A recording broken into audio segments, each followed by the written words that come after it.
Most of the developed world is getting older. Fewer babies, more retirees, smaller workforces.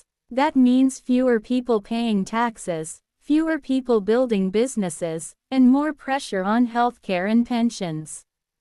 But Africa is experiencing the exact opposite.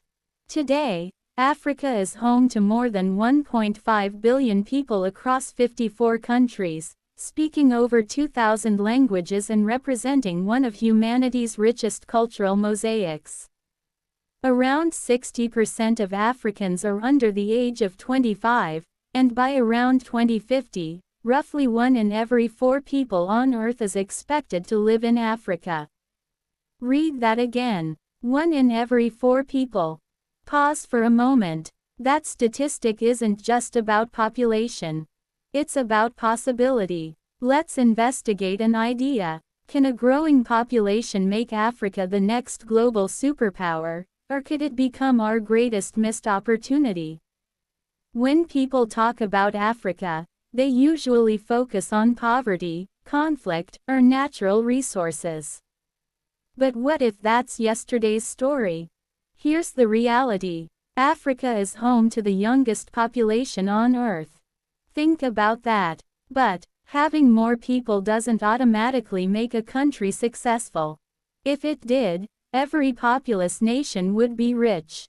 History doesn't reward population. It rewards preparation. So the real question isn't, can Africa become a global powerhouse? The real question is, can Africa educate, empower, and employ its young people fast enough? Because if the answer is yes, everything changes. But let's be honest, potential doesn't build nations. Leadership does. Education does. Innovation does. So, the big question, is Africa's population a blessing? Or a ticking time bomb? The answer isn't written yet. Because demographics are not destiny. Africa has heard, "You are the future," for decades.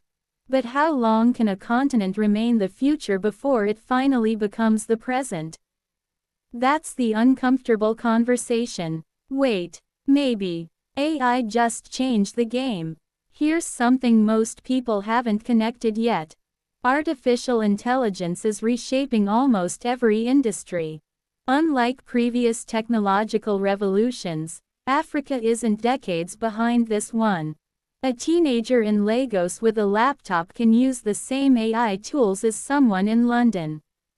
A startup in Kigali can reach global customers. A developer in Nairobi can build products used worldwide. For the first time in history, geography matters a little less than imagination. That's a huge opportunity. Every generation says it wants change. But this generation has something no previous African generation had. The largest youth population in history. Artificial intelligence. Global connectivity. Access to knowledge in your pocket.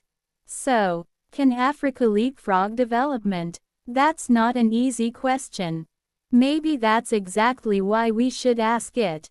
Because technology alone cannot build prosperous societies. It amplifies what already exists. Final reflection. The 21st century may not simply belong to artificial intelligence. It may belong to societies that know how to develop human intelligence. Africa has time. Africa has youth. Africa has creativity. The remaining question is whether Africa will invest boldly enough in its greatest resource, its people. My take. I don't believe Africa's greatest resource is under its soil. I believe it's African intelligence. Not IQ. Not test scores. I'm talking about resilience, creativity, community, the ability to solve impossible problems with limited resources. Imagine what happens when that mindset meets world-class education, visionary leadership, and bold innovation. That's the Africa I'm watching. That's my Africa. But let me ask the most uncomfortable question of all. If Africa still fails to leapfrog development, Will history blame colonialism, or leadership? Because Africa's greatest challenge may no longer be its past, it may be the courage to build a different future. Be kind to subscribe and comment. So let me leave you with one final question. When history asks what we did with Africa's greatest generation of young people, what will our answer be? Drop your thought in the comments, I read them all. As always, thanks for watching. If this one made you think, share it with someone who needs to hear it. Until next time, this has been African Intelligence Investigation number 001. Not to tell you what to think, but to invite you to think differently. Remember, subscribe to Illusionist Investigator, where we don't just accept reality, we investigate it, until the next truth begins to unravel. Still investigating, still intrigued. The Illusionist Investigator.